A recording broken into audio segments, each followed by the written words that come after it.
Puji Tuhan, silakan duduk Bapak Ibu Saudara. Selamat pagi, Shalom. Salam sukacita buat kita semua ya, yang hadir di rumah Tuhan maupun yang ada di channel YouTube. Tuhan mengasihi kita semua. Haleluya. Bulan ini kita ada di tema besar tentang relasi sehat dengan Tuhan. Hubungan yang sehat dengan Tuhan. Nah, pagi ini saya memberikan judul untuk renungan firman Tuhan tentang iman dan ketaatan dikaitkan dengan relasi sehat dengan Tuhan. Saudaraku, sebagai pribadi yang telah diselamatkan oleh Yesus Tuhan melalui pengorbanannya di atas kayu salib, di mana dosa dan pelanggaran kita diampuni, kita semua diselamatkan dari murka Allah, kita menerima hidup yang kekal, kita diangkat menjadi anak-anak Allah. Selanjutnya, bagaimanakah hubungan yang seharusnya kita dengan Tuhan yang sudah menyelamatkan kita ini? Ya, dua hal yang kita mau bahas pagi hari ini. Yang pertama adalah iman. Ucapkan bersama, 2, 3, iman. Ya. Ibrani 11 ayat yang ke-6. Satu ayat yang menegaskan tentang arti pentingnya iman dalam berelasi dengan Tuhan. Ya. Kita boleh baca bersama Ibrani 11 ayat yang ke-6 ini. 1, 2, 3. Tetapi tanpa iman tidak mungkin orang berkenan kepada Allah. Sebab barang siapa berpaling kepada Allah, ia harus percaya bahwa Allah ada dan bahwa Allah memberi upah kepada orang yang sungguh-sungguh mencari Dia. Saudaraku, tanpa iman tidak mungkin orang berkenan kepada Allah. Tidak mungkin berkenan. Jadi betapa pentingnya iman dalam kehidupan seorang manusia untuk dapat berelasi dengan Tuhannya. Ya, next. Orang berdosa yang percaya pada karya Kristus di atas kayu salib, maka dia akan mendapat akses jalan masuk ya oleh karena imannya itu kepada Tuhan. Jadi saudara, hubungan awal kita saat kita percaya Yesus sebagai Tuhan dan Juru Selamat dalam hidup kita, saat itu kita diampuni dosanya dan kita mendapat jalan masuk. Ya, firman Tuhan Roma 5 ayat yang kedua. Oleh Dia kita juga beroleh jalan masuk. Oleh apa? Oleh iman kita. Iman kepada apa? Kepada karya pengorbanan Kristus di salib. Itu membawa kita kepada kasih karunia. Apa itu? Hidup kekal. Hidup bersama Tuhan selamanya. Selamat dari maut, selamat dari murka Allah. Saudaraku, itu berangkat dari sebuah titik yang namanya iman. Ya, karena iman, engkau dan saya diselamatkan. Kita bisa connect dengan Tuhan, kita bisa berhubungan dengan Tuhan. Kita diterima oleh Allah yang kudus. Ya, kita dinyatakan benar dalam hubungan kita dengan Allah. Ya, ini di satu titik di mana kita percaya kepada Tuhan. Nah, keselamatan itu akan dinyatakan kelak saat Tuhan datang nanti. Ya, ini ya seandainya ini di sini. Tuhan akan menyatakan keselamatannya itu, keselamatan itu sudah tersedia dan itu akan dinyatakan pada zaman akhir. Next ya, PowerPoint berikutnya. Nah, saudara, dari sejak awal kita bisa berelasi dengan Tuhan oleh karena iman percaya kita kepada Tuhan. Dan keselamatan itu akan dinyatakan kelak. Ya, dinyatakan pada zaman akhir. Nah, ini kan ada rentang waktu ini ya. Sementara kita menantikan keselamatan itu dinyatakan, ya 1 Petrus 1 ayat yang kelima. Yaitu kamu yang diperoleh, yang dipelihara dalam kekuatan Allah karena imanmu. Sementara kamu menantikan keselamatan yang telah tersedia untuk dinyatakan pada zaman akhir. Sementara kita menantikan keselamatan itu, keselamatan yang sudah tersedia itu akan dinyatakan kelak. Ini saudara, di rentang waktu ini sementara kita menantikan, firman Tuhan katakan bahwa kamu dipelihara dalam kekuatan Allah. Dipelihara dalam kekuatan Allah, ucapkan bersama, 2, 3. Dipelihara dalam kekuatan Allah oleh karena apa? Karena imanmu. Wah, luar biasa firman Tuhan ini ya, saudara.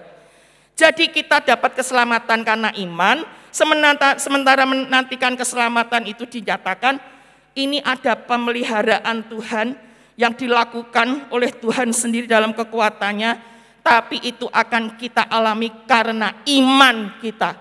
Jadi untuk selamat, ya, kita diselamatkan oleh iman, dan kita juga dipelihara oleh karena iman. Ya, jadi betapa pentingnya iman itu dalam kehidupan orang percaya.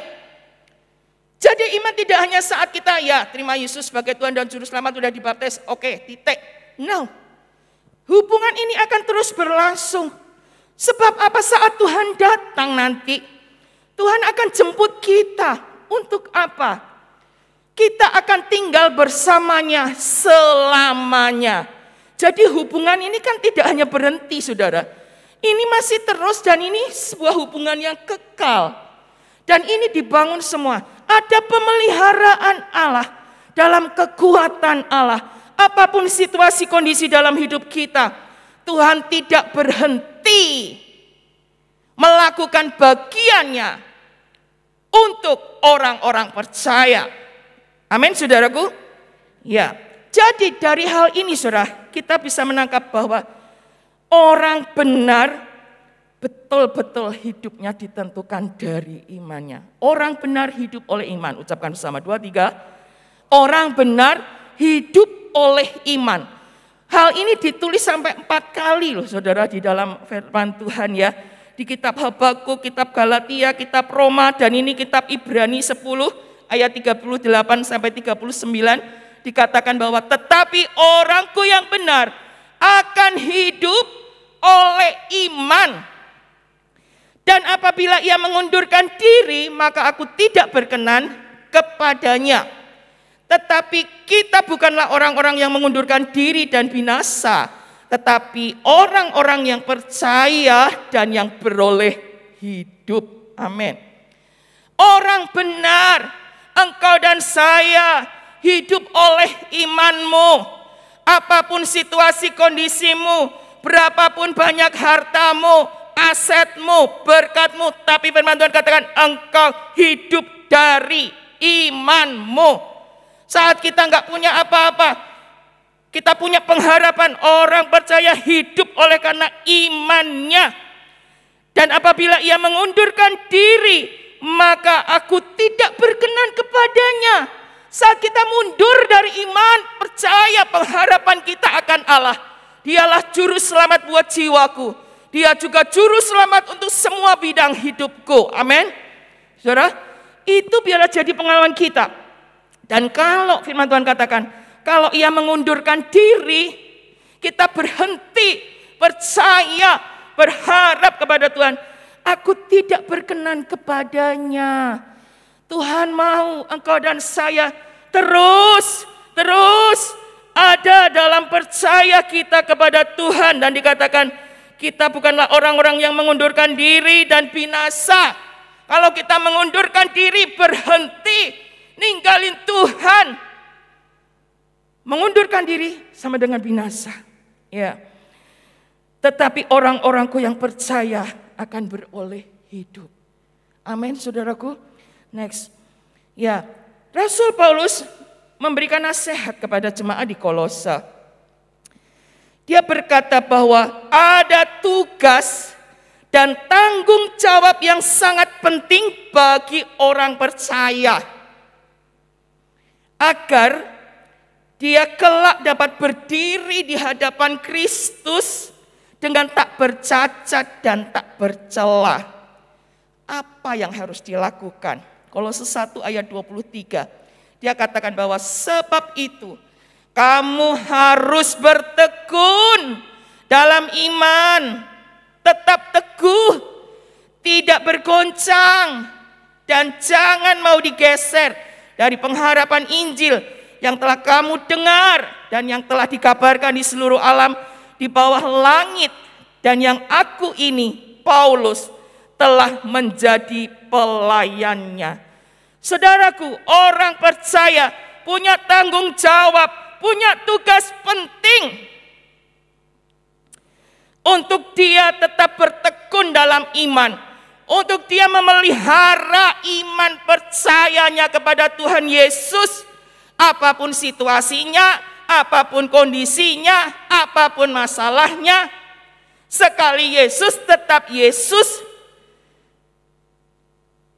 Ini bukan sesuatu yang mudah, tapi ada satu hal yang Roh Kudus ada menolong, menghibur, menguatkan, memimpin, Ada firman Tuhan yang menjadi penuntun buat kita.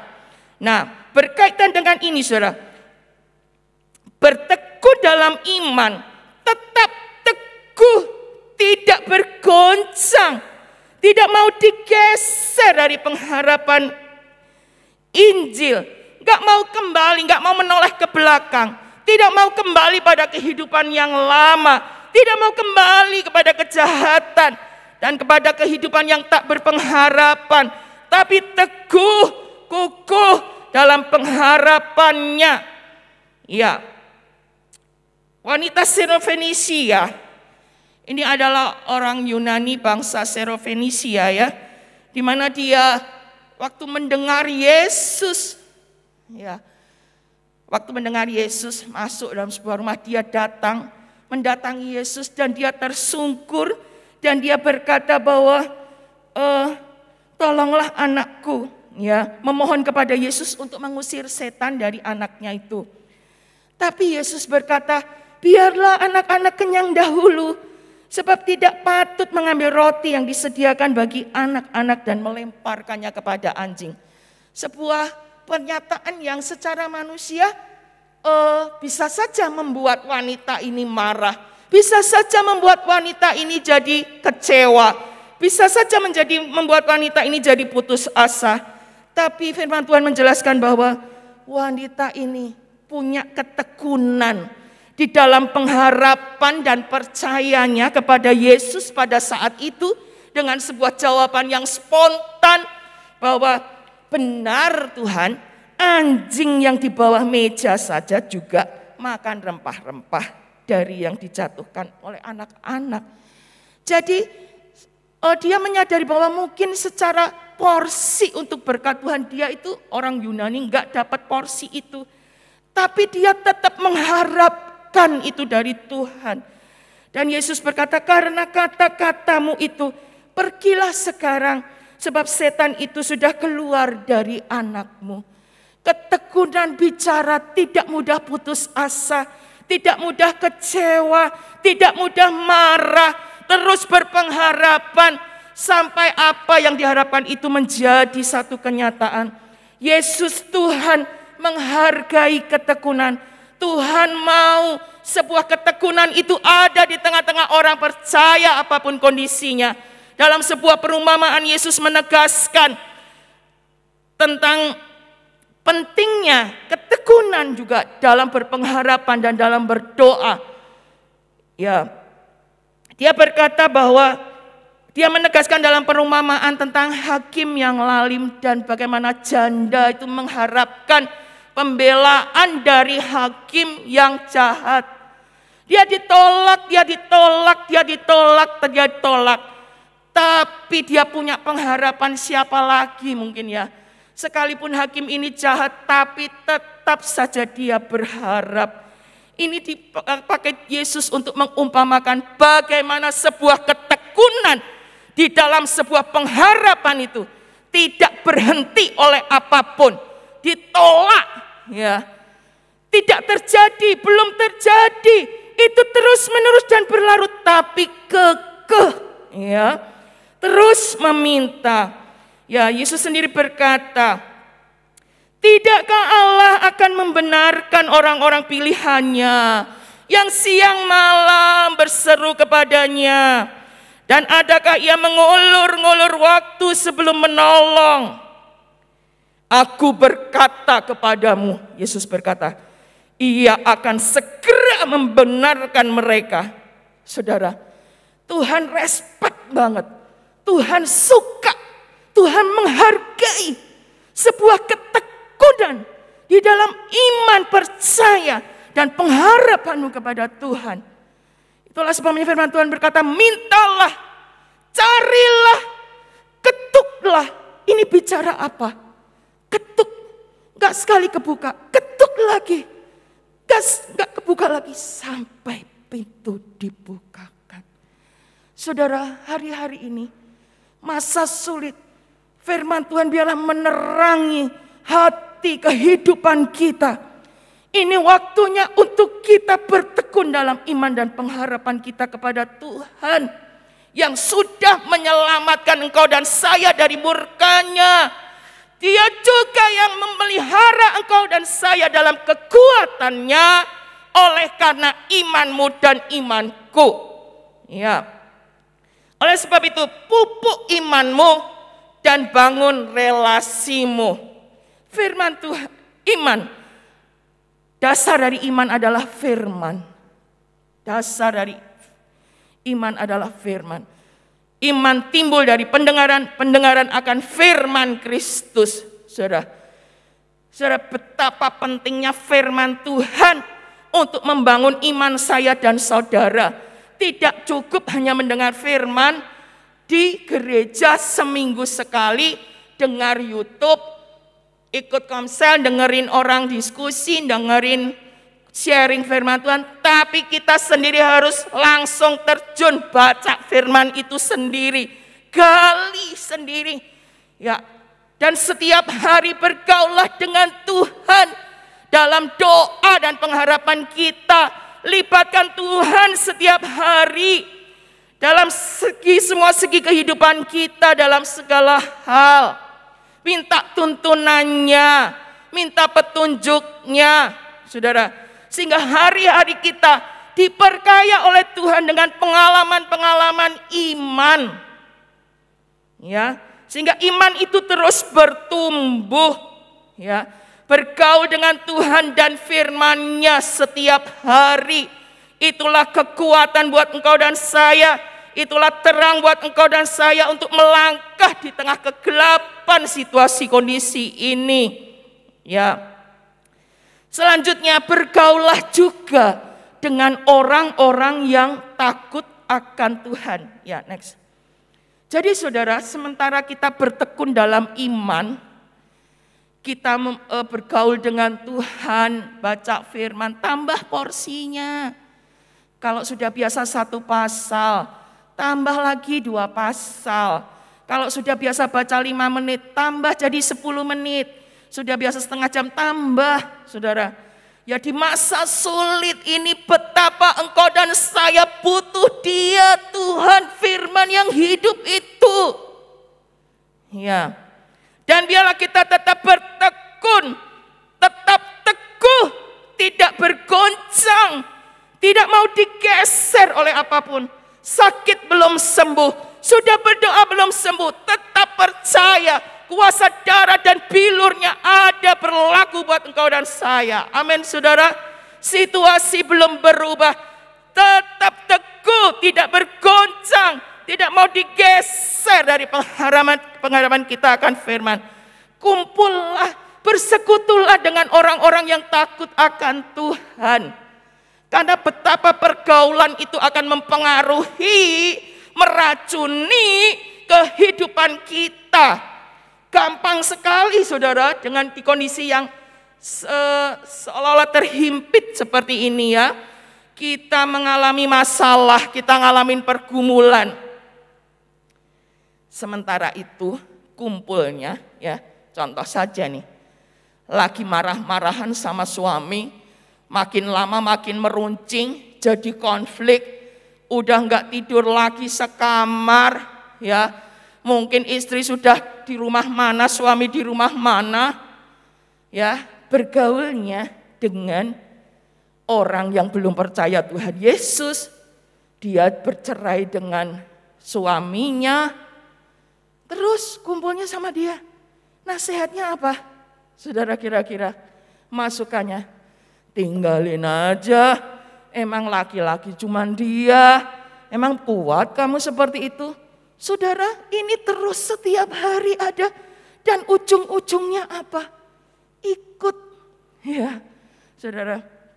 Jadi bicara bertekun dalam iman, ada satu wadah yang Tuhan sudah sediakan buat engkau dan saya di rumah Tuhan ini sebagai sebuah keluarga yang namanya Komsel.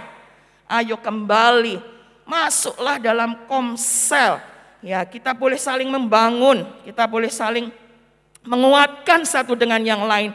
Sehingga iman ini tetap terpelihara di tengah tekanan, di tengah himpitan. Kita tetap tersupport oleh teman-teman yang mendoakan, menasehati. Firman Tuhan terus menerangi kita. Ya, next. Sehingga ya ini ada beberapa pernyataan bicara tentang bertekun dalam iman. Tuhan mungkin terlihat diam, tapi sesungguhnya dia sedang bekerja dalam penantian kita. Ini bicara apa? Pengharapan yang tetap teguh, sekalipun gak lihat Tuhan, tapi percaya Tuhan bekerja.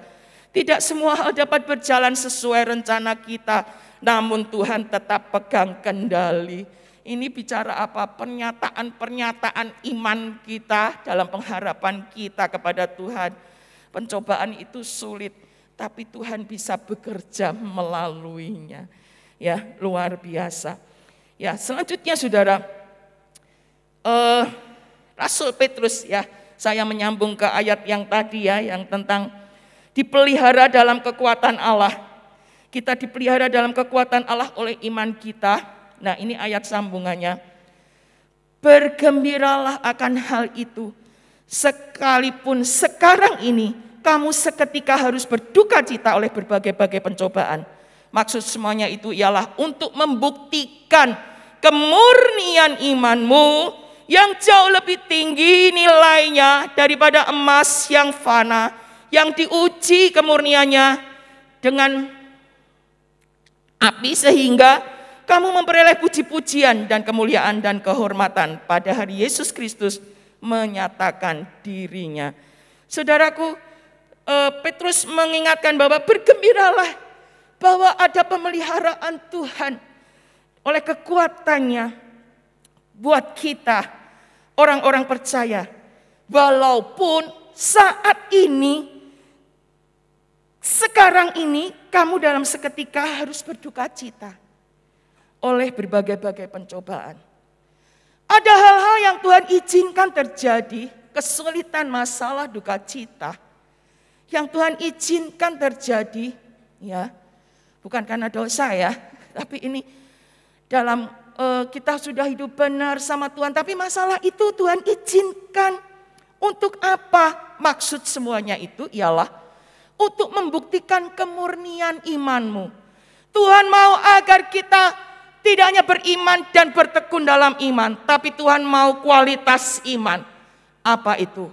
Iman yang teruji. Iman yang teruji, ucapkan bersama 2, 3. Iman yang teruji. Tuhan menguji itu dengan apa? Duka cita yang Tuhan izinkan.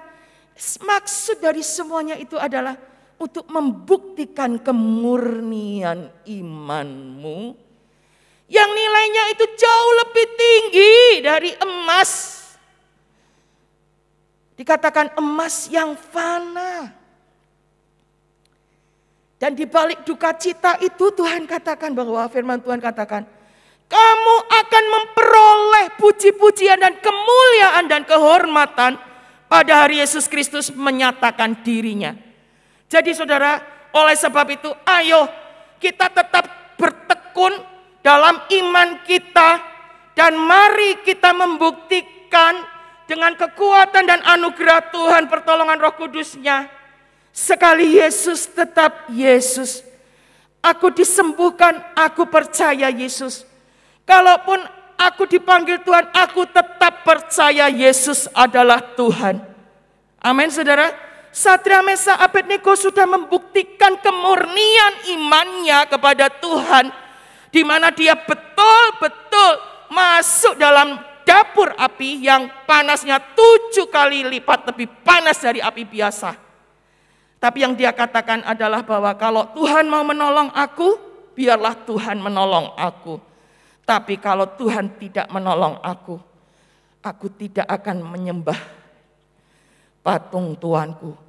Jadi saudara, iman yang betul-betul bukan karena untuk mendapat sesuatu. Tapi iman yang betul-betul karena mengasihi dan percaya penuh.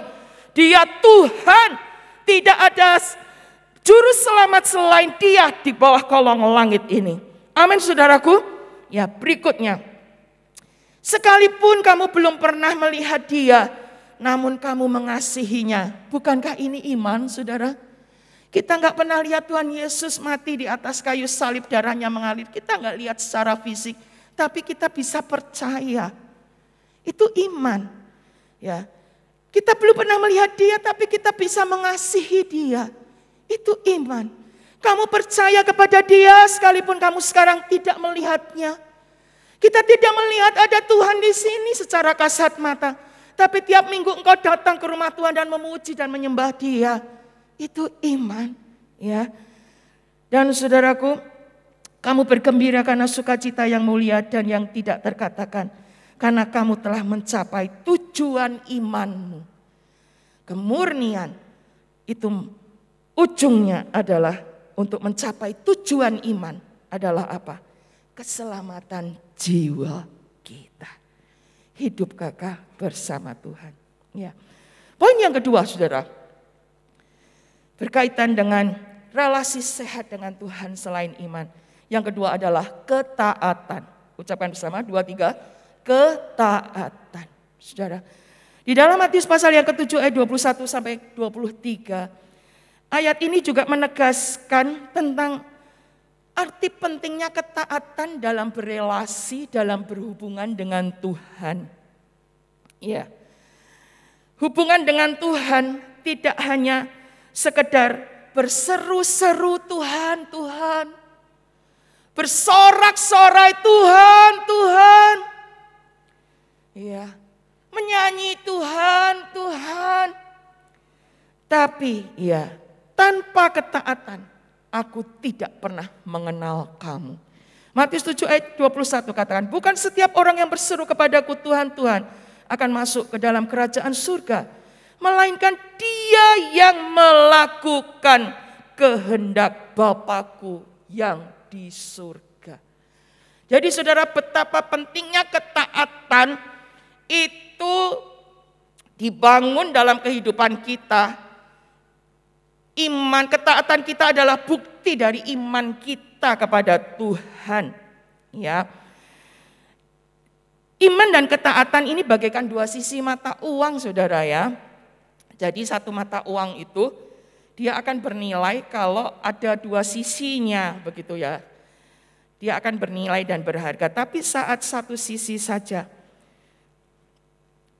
maka mata uang itu tidak bernilai, tidak berharga. Demikian juga dengan iman dan ketaatan, saudara. Kita percaya Yesus, tapi tidak cukup hanya kita mengaku Yesus Tuhan.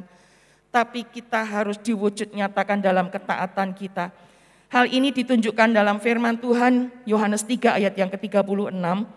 Barang siapa percaya kepada anak, ia beroleh hidup yang kekal. Tetapi barang siapa tidak taat kepada anak, ia tidak akan beroleh, tidak akan melihat hidup, melainkan murka Allah tetap ada di atasnya. Jadi saudara, ayat ini menegaskan betapa pentingnya percaya dan taat. Kedua-duanya harus ada dalam kehidupan kita, dalam berrelasi dengan Tuhan. Untuk kelak kita ada bersama dengan Tuhan selamanya. Percaya tapi tidak taat, engkau tidak akan melihat hidup. Tapi murka Allah tetap ada di atasnya. Yakobus berkata, next.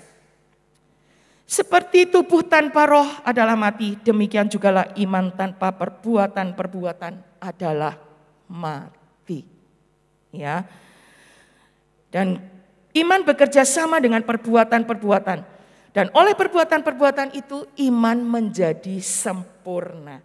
Jadi iman dan ketaatan ini satu kesatuan yang harus terbangun terus dalam kehidupan kita sebagai orang yang sudah ditebus Tuhan, ngalamin keselamatan, dan kita menantikan itu terus bangun iman dan ketaatan itu dalam kehidupan kita. Next. Selanjutnya apa kehendak Allah yang harus dilakukan? Ya, ini hal yang mendasar saja saudara ya, sebagai orang-orang percaya ya yang sudah dikuduskan oleh Tuhan, ya sudah diampuni dosanya. Next. 1 Petrus 1 ayat 14-16 berkata, hiduplah sebagai anak-anak yang taat dan jangan turuti hawa nafsu yang menguasai kamu pada waktu kebodohanmu. Tetapi hendaklah kamu menjadi kudus di dalam seluruh hidupmu, sama seperti Dia yang kudus yang telah memanggil kamu. Sebab ada tertulis, kuduslah kamu sebab aku kudus. Saudaraku, bicara ketaatan, ini saudara, ini yang Tuhan mau untuk kita lakukan. Bicara tentang kudus, Tuhan mati di atas kayu salib dengan sebuah tujuan untuk Tuhan bisa bersekutu dengan kita dan kita bisa bersekutu dengan Tuhan. Dosa kita diampuni, kita disucikan lewat kematian Kristus di atas kayu salib. Untuk selanjutnya apa? Hiduplah kudus. Ya, menjadi kudus dalam seluruh hidupmu, sama seperti Dia yang kudus yang telah memanggil kamu. Sebab ada tertulis, kuduslah kamu sebab aku kudus. Ya, ayat berikutnya dulu ya. Berusahalah hidup damai dengan semua orang dan kejarlah kekudusan. Sebab tanpa kekudusan tidak seorang pun akan melihat Tuhan. Bicara berelasi berhubungan dengan Tuhan. Tanpa kekudusan engkau tidak bisa melihat Tuhan. Melihat saja tidak, saudara ya. Jadi betapa pentingnya kekudusan ini dibangun dalam kehidupan kita anak-anak Tuhan. Ya. Bicara tentang ketaatan dimulai dari hati. Ya, next. Taat dimulai dari hati. Untuk kita betul-betul mau jaga kekudusan. Taat seperti apa yang Tuhan dan firman-Nya katakan. Saya mengutip kata-kata dari Daud ya. Mazmur di dalam Mazmur 19, ini indah sekali. Telah kucondongkan hatiku untuk melakukan ketetapan-ketetapanmu untuk selama-lamanya sampai saat akhir. Ketaatan saudara dimulai dari hati. Ketaatan dimulai dari niat. Dari keputusan kita. Dalam terjemahan yang lain dikatakan, aku bertekad untuk taat kepada hukum-Mu sampai akhir hidupku. Dia katakan, kucondongkan hatiku untuk melakukan ketetapan-Mu untuk selamanya sampai saat akhir. Biarlah ini juga yang jadi tekad kita bersama anak-anak Tuhan. Untuk hati kita ini condong. Kita sudah setting pikiran hati kita, memang saya harus taat. Saya mau taat kepada Tuhan dan firman-Nya, apapun konsekuensi resikonya. Ya. Ayat yang ke-60 dikatakan, aku bersegera dan tidak berlambat-lambat untuk berpegang pada perintah-perintah-Mu. Ini luar biasa ya. Jadi bicara dengar maunya Tuhan. Tahu apa maunya Tuhan. Dia bersegera dan tidak berlambat-lambat. Dalam terjemahan lain dikatakan bergegas dan tidak menunggu-nunggu. Sehingga itu jadi sebuah gaya hidup spontan terbangun. Ya. Ayat yang sebelumnya dikatakan ketika aku sadar bahwa aku salah jalan, aku segera berbalik dan kembali pada ketetapan-ketetapan-Mu. Ini bicara apa saudara? Menjaga hidup kudus, menjaga hidup benar, hati yang mau taat, hati yang mengasihi Tuhan. Next. Sebab apa? Dosa menjadi perintang pemisah antara kita dengan Tuhan. Ya, Yesaya dijelaskan di sana. Tuhan menyembunyikan diri dan Tuhan tidak mau dengar kita. Apa yang menjadi perintang itu? Dosa dan kejahatan kita. Di masa sulit begini betapa butuhnya kita akan Tuhan. Ya, Kita dengan orang-orang saja yang baik, kita berelasi, kita akan menjaga hubungan baik dengan orang-orang yang orang-orang yang akan support, bekerja sama dengan kita, apalagi dengan Tuhan. Dosa pemisah antara kita dengan Tuhan. Firman Tuhan katakan, tanganmu cemar oleh darah, jarimu oleh kejahatan, mulutmu mengucapkan dusta, lidahmu menyebut-nyebut kecurangan. Saudara, jangan pernah mengabaikan hal ini. Mungkin Anda berkata bahwa gua kan bukan pezina, gua juga bukan perampok, Tapi di sini dikatakan jarimu, tanganmu cemar oleh darah, jarimu oleh kejahatan. Jari kita ini apa, saudara, yang kita pakai untuk mencet handphone, dengan hal-hal yang Tuhan gak berkenan. Itu sebagai sebuah kejahatan. Mulut yang mengucapkan dusta. Ini kan gampang sekali, saudara. Tapi bagi Tuhan itu dikatakan itu dosa dan kejahatan. Lidah yang menyebut-nyebut kecurangan. Lidah yang menyebut-nyebut kecurangan. Ini, saudara, ini sebagai kejahatan di mata Tuhan. Oleh sebab itu firman Tuhan ini luar biasa, jadi penuntun buat engkau dan saya untuk kita terus hidup berkenan di dalam Tuhan. 1 Korintus 6 ayat 9-11 dikatakan, jangan sesat, orang cabul, penyembah berhala, orang berzina, banci, orang pemburit, pencuri, orang kikir, pemabuk, pemfitnah dan penipu tidak akan mendapat bagian dalam kerajaan Allah.